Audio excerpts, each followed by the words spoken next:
Hello mga kababayan. So guys, humihiling ang committee ng House of Representatives ng request sa DOJ na maglabas ng lookout order, no, laban doon sa 7 opisyales ng Office of the Vice President, no? Kasi dito guys, ito palang nire-requestan nila na labasan ng lookout bulletin, no, para malaman kung lalabas to ng bansa, although hindi mo mapipigilan. Kasi nga, alam naman natin na wala pa naman sinasampang kaso sa kanila. Pero malalaman lang kung umalis sila ng bansa. So, ito pala mga opisyalis na to, 7 na pinadalhan na pala to ng mga sabpina at pinadadalo dun sa House hearing nung kung paano ginamit yung mga confidential funds ni Vice President Sara Duterte. Kasi nga guys, alam naman natin na merong misuse, no, funds dun sa 125 million guys. Ang misuse doon na sinabi ng COA is 73 million. So dito pinadadalo tong 7 na to, pero hindi dumadalo guys. Ewan ko bakit yung, di ba dapat pagka halimbawa pinatawag ka, lalo sa barangay nga parang kailangan mo na dumalo pag pinatawag ka Pero ito ang nagpapatawag na mismo, di ba?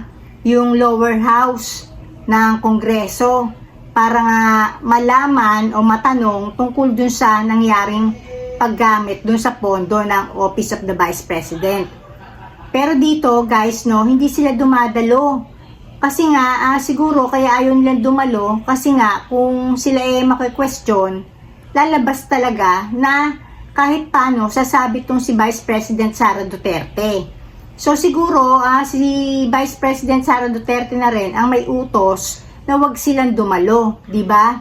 Kasi kung tutusin guys, no, dapat eto manginginig kang dumalo Kasi kung tutusin mataas na mataas na to ng level ng pamahalaan na nagre-request ng pagdalo mo, pero sila ini-snub lang nila.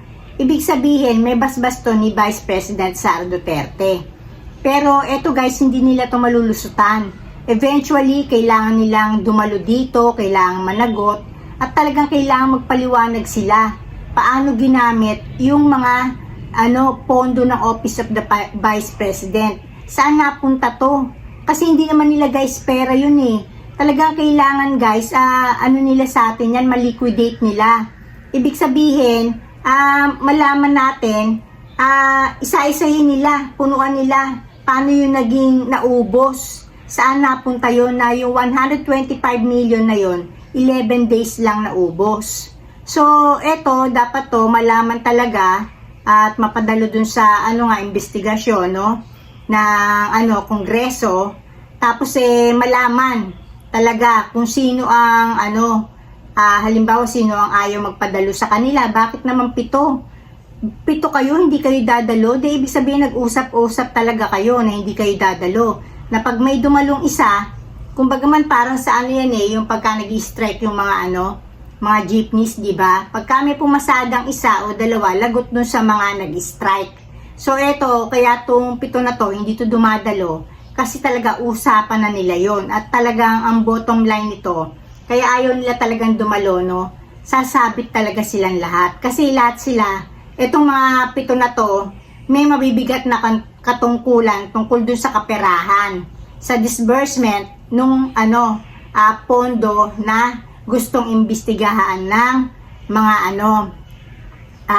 House of Representatives natin, no? So, ayun lang guys, sinasabi ko lang na meron na silang request para nga mag-issue na ang DOJ ng lookout bulletin sa kanila.